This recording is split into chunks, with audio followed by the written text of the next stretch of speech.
7, 6, 5, 4, 3, 2, 1.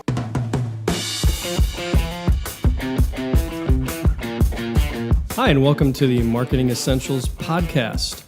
Our unique team helps small businesses grow by providing essential marketing expertise. Hi, and welcome to the Marketing Essentials podcast. My name is Bill Parmentier of W.Parmentier Photography. I'm Justin Kerr of Justin Kerr Design. And I'm Alicia Piazza with Custom Marketing Solutions. And together we make up the Marketing Essentials team. Got it that time. Yes. No. Oh.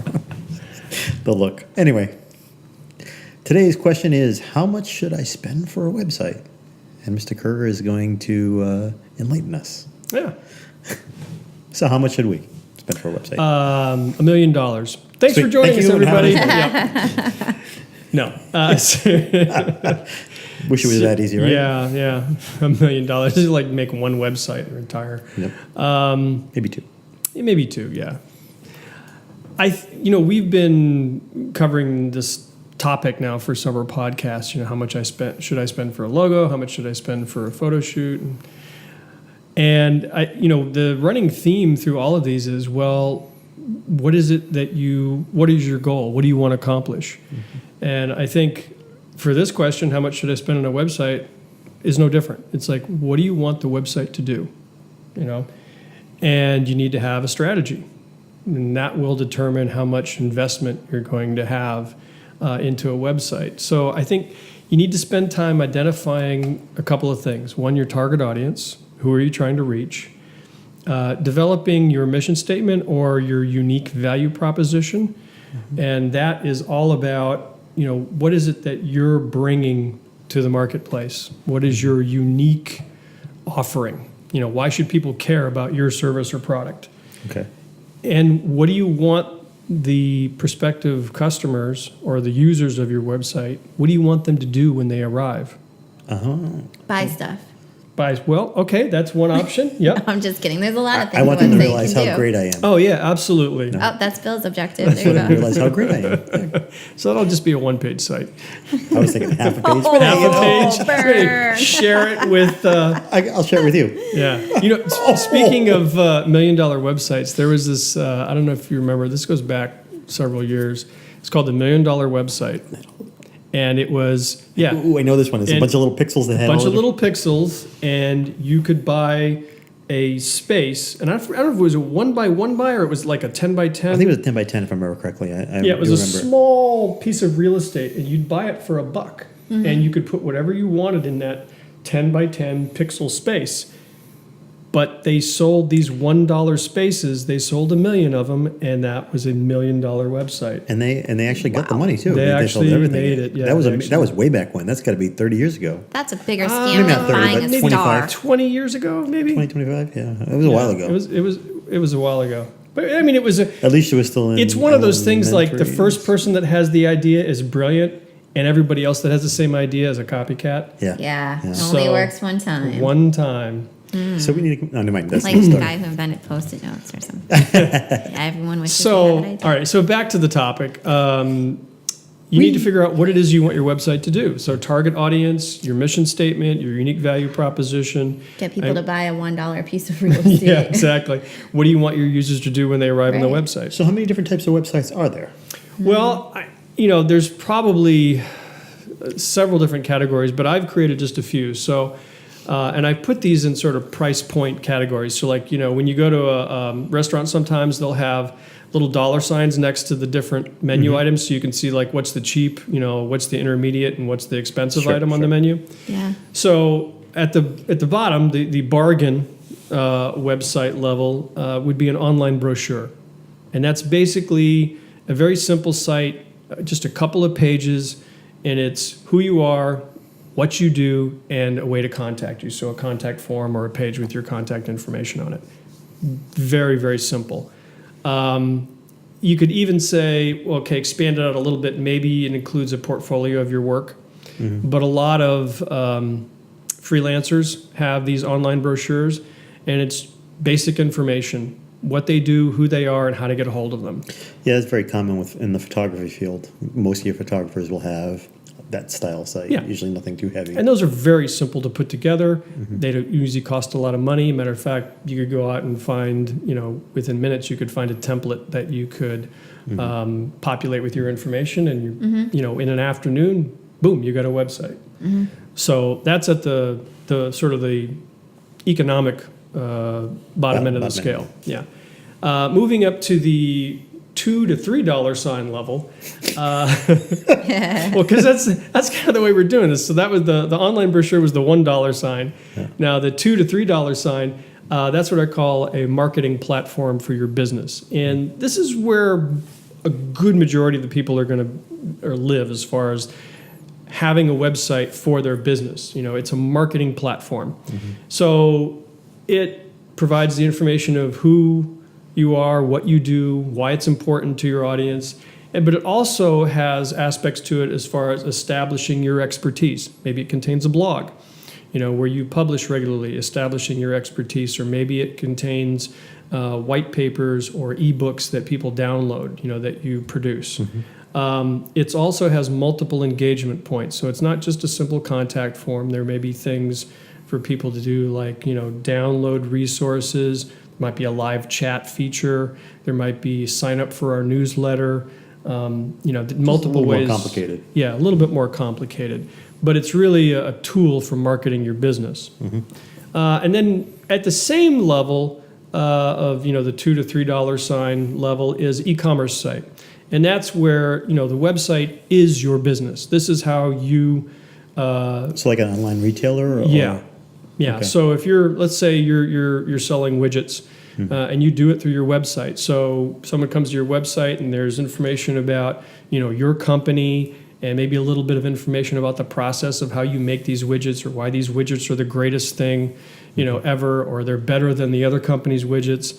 There might be a little bit of a knowledge base there. Maybe you have a blog about the widget industry, where you become sort of an expert in widget manufacturing, but the core of it is the store.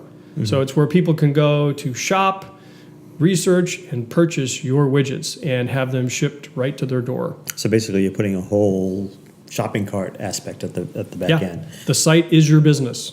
You don't have a brick and mortar location.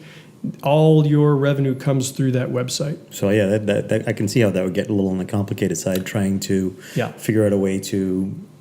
I mean, I guess you need to have some sort of expertise on how to set up that shopping cart and make sure you get paid at the end of the day. Right. And is there extra levels of security too, since people are entering their credit cards? And Yes. Those are all considerations for an e-commerce site. Now, there are platforms out there that are built specifically for creating e-commerce sites. Shopify is one of them. Etsy, another one. Well, Etsy is that's a little different animal. That's a platform where people go and set up their own little mini shops within the Etsy site. Kind of like an Amazon store, right? Yeah, a little bit like an eBay store. A little bit like an Amazon marketplace. Whereas Shopify and Magento are web development platforms that are built specifically to create Gotcha. e-commerce sites. So they have all the stuff sort of baked in, versus going out and having a custom site developed for your store. So it's kind of like WordPress or Squarespace. It's a platform. Best way to think about it like that, yeah. That's a good analogy. And then at the highest level, the $3 to $4 sign level, you have online applications. So that is a custom coded site that performs a specific service. So you need an example of that. Basecamp. Basecamp would be a good example. Yes. Salesforce. Salesforce is another one. Yes. What colleges? They have the college websites. courses and stuff that you have to register for. Yeah, online. if there was a site that was it was offering online courses, yes, that's a custom application. Banks a lot of the time. Yes, online banking is a custom application. So that's Gotcha. So that's the high end. Yeah, that's a very sophisticated. You're not going to go out and find a template for that. That's a custom coded application that's built from the ground up, because there's a lot of custom logic to it, a lot of custom code to it. There's security. When I log into my bank account, I guess it's good that I see my own. Yes. A little bit of custom work there. So that brings up another question. Yeah. When you're dealing with these different levels of websites, how important is it when you're dealing with a graphic designer who's going to design that for you, that they work well with the coder, the person that's coding the back end, that's putting all that together? Oh, Sure. that's huge. Yeah. Yeah. That's a good one. It's very important. Now, at the lower levels, that consideration isn't quite as important. But, if you're putting together a pretty sophisticated marketing website or an e-commerce site, or especially an online application, it's very, very important that you're working with the designer they don't have to know how to code or program necessarily, but they have to be well versed enough to be able to cooperate with a programmer or a coder so that this site comes together in a very efficient and effective way. So I was actually having this conversation with someone, and tell me your thoughts on this or if I'm missing something, but we were almost thinking about a website in like almost 4 different quadrants. So you have your coder and the technical side, you have your designer who's good at the aesthetics and the visuals. UX is another thing. Some designers are really good at that UX, which is user experience. So how people will naturally navigate through the site. And also content is another piece. Absolutely. So you have to me, those are like 4 different things. And if you're not willing to do some of the content yourself, you're going to have to pay someone for that. And it amazes me how many people will have these beautiful websites built and then give no thought to the content.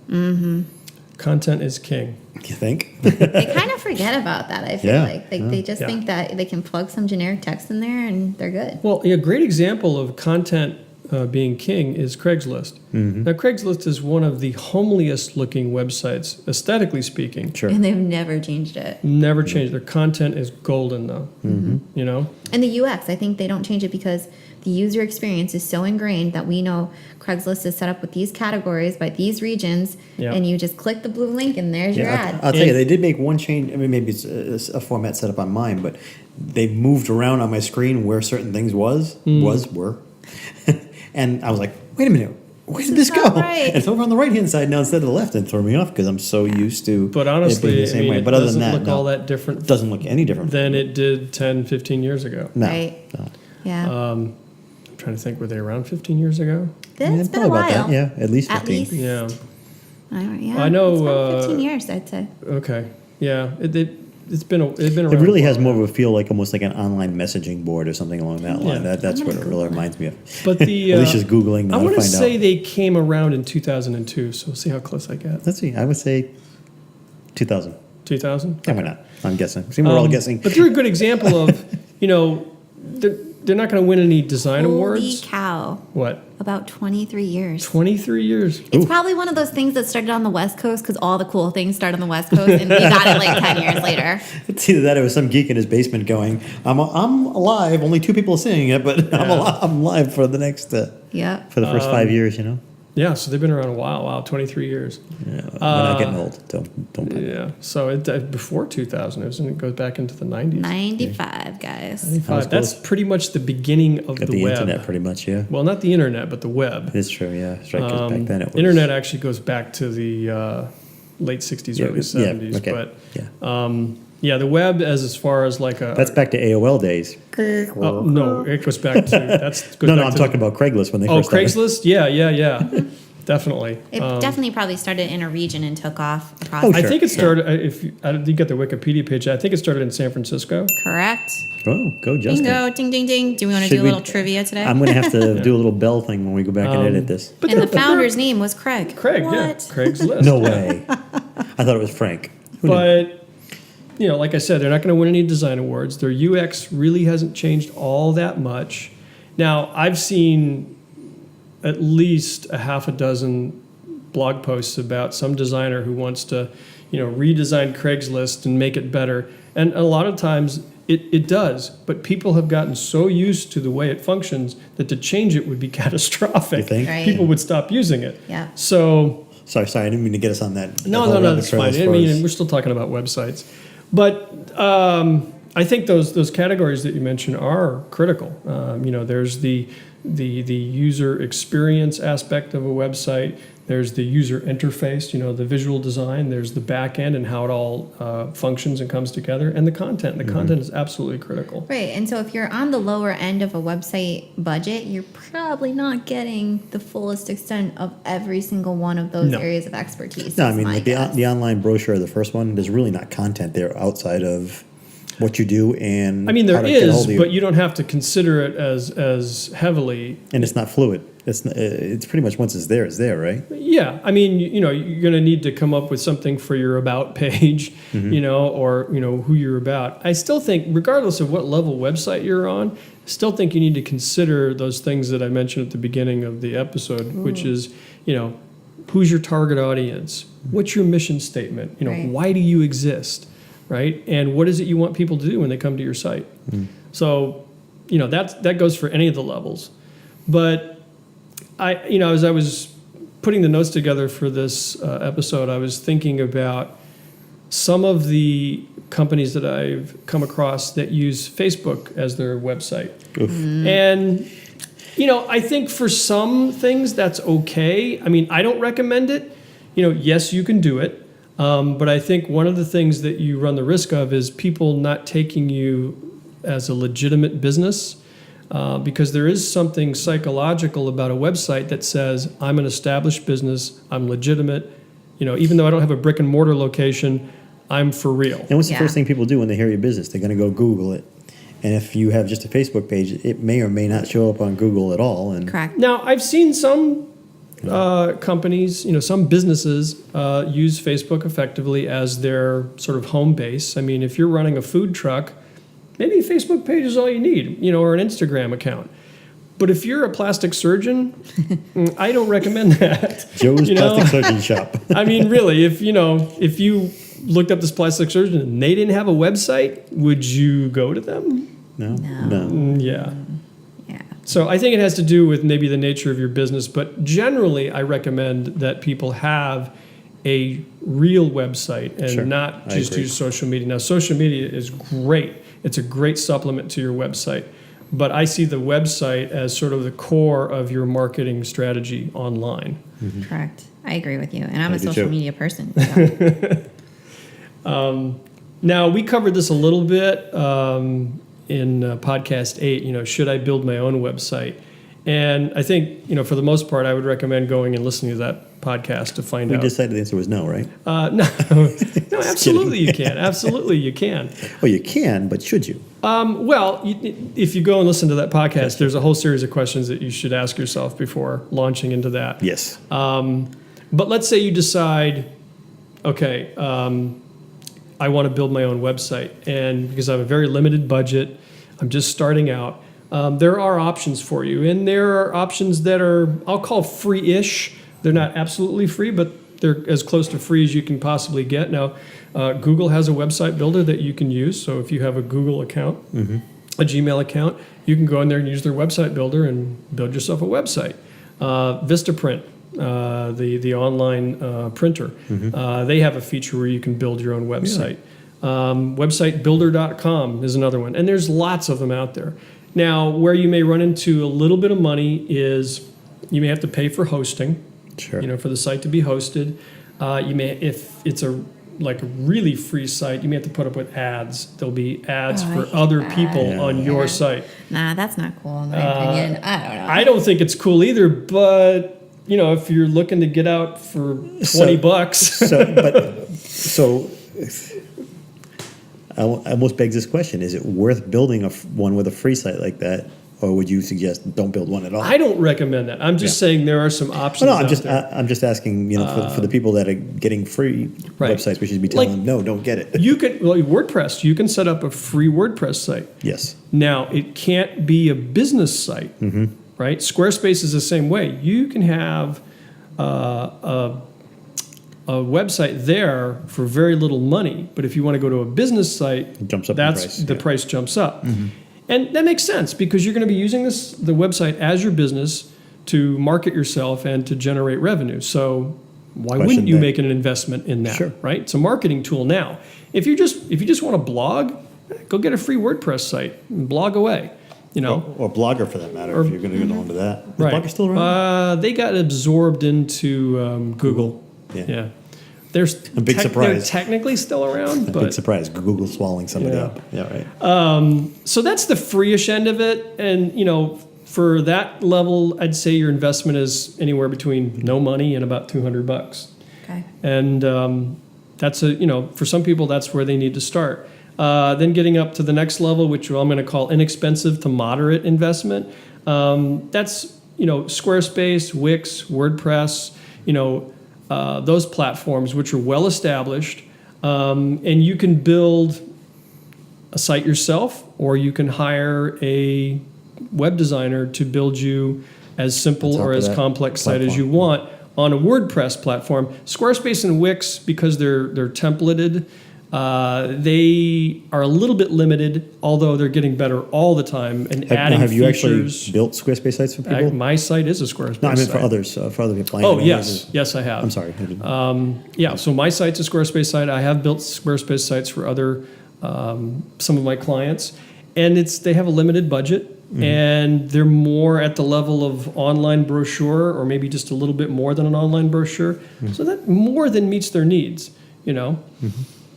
So, that it depends on what you need as in regards to your site, but I would say for an investment at that mid-level, you're talking $500 to $5,000, and Okay. again, It's it's a big range, wide but yeah. range. And I've seen some WordPress sites go up a little bit higher too, if you're putting in a lot of bells and whistles and. Sure. I'm sure. Right. I imagine it depends on what you're adding to it. Yeah. I think the coding is what takes a lot Well, of time. the too. WordPress platform itself has a certain amount of features, but the thing about WordPress is because it's an open platform, meaning anybody can develop for it. Yep. There's thousands and thousands of plugins. So if you want a certain functionality, like you want a live chat feature or you want a calendar feature, that's a plugin. So anytime you add a plugin to the WordPress platform, it creates a little bit more complexity. It's going to cost a little bit more to have it developed. Time. It's time. And sometimes it runs into conflicts with other things too. I've run into Yes. that before. So And here's the key, and this is why this range is so wide, is because website is, especially one at a marketing level, it's not set it and forget it. So especially with WordPress, WordPress updates are coming out all the time. Plugin updates are coming out all the time. You need to keep on top of updates, those, yeah. right? Because it can create some security issues if you don't.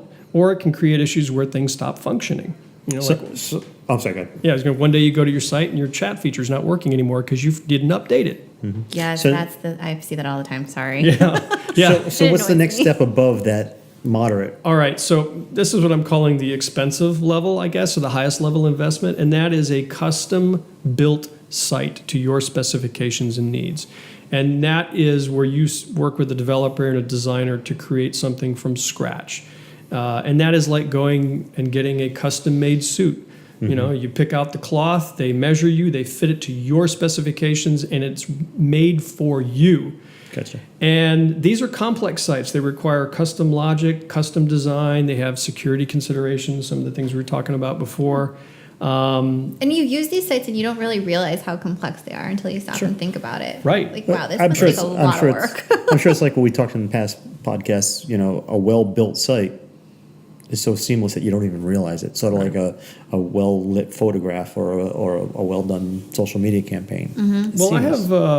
I have a client right now that I'm developing a website for, and the price point is around $5,000. Very simple site, right? I have another client that I'm developing their site for. It's an $85,000 site. This is a custom built site with a ton of custom logic in it. It's going to be a wonderful tool for them to use, but it's taking months to develop. There's a team of about 8 people involved in this.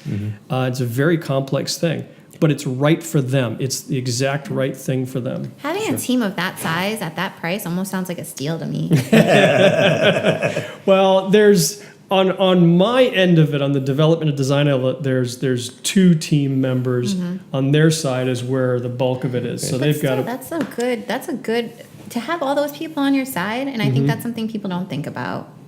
Yeah, I mean, Yeah. it's when you're getting up to that level of complexity, you do need people to handle all those moving parts. You mentioned an important one not too long ago, and it was just content. You know, I part of my process when I develop a website is a prototype, so it's like a interactive wireframe, and we have spent 4 months developing this interactive wireframe. This website easily has 150 unique pages on it. Wow. So I'm not going to get that for $400, right? No. No. So hopefully that answers the question of, how much do you spend on a website? It's like, well, what do you want it to do? Right. What's involved in it? What's your content? What's your mission, your goals? And what do you want people to do when they come to the site? So it could be anywhere from $0 to $100,000, Right. And like anything It's else, not always you- apples to apples. You- Is that the No. saying? I don't know. Apples to oranges, yeah. I'm really Yeah, bad yeah. at cliches.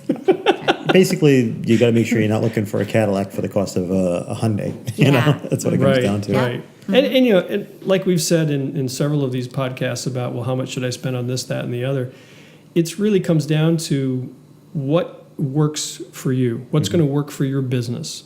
What's going to be the best tool to market yourself with? Sure. And that may be something at the inexpensive level, or maybe something at the higher end. But it's got to be right for you. All right. I think we're at the end of our podcast. Okay. Time for a shameless self-promotion plug. Shameless self-promotion. Yes. So we'd love to thank our host today. The venue that we're recording this from is Rooms and Works, which is a co-work and living space in Providence, Rhode Island. Great place. Yes, we really Very like it nice. here. And There's dogs. There's dogs. They have dogs, so yes. that makes Alicia happy. loves dogs. So they are a dog-friendly co-working space, and you can find them online at roomsandworks.com. And Alicia's going to tell us about some of the things that the Marketing Essentials team is doing. All right. So, guys, check us out at marketingessentialsteam.com. We have a whole list of podcasts and resources there for you. Including our February webinar we had. Yep. And pictures of us if you care to see what we look like. And then also we have a Facebook page, so you can log on there. But we also have a Facebook group. Facebook page is Marketing Essentials Team. But we have a business marketing support group, Little Roadie Marketing. Just search that on Facebook, and it's kind of a forum where businesses can talk about their successes, their wins, their challenges, frustrations, and other, network with other local businesses. It's a great resource Yeah. if you are involved in marketing in any fashion. Yeah, even if you're just a business trying to figure out. How to market yourself. yourself, Yeah, yeah. absolutely. Yeah. Yeah, ask away. Absolutely. So having said that, I think we've come to the conclusion of today's podcast. And as always, thank you for joining us. And one more thing before we finish up here. Make sure you subscribe to our iTunes podcast so you can get these things as they come out. You can do that on our website. So All right. with that, Thank you, guys. thank you. Bye. Have a good day.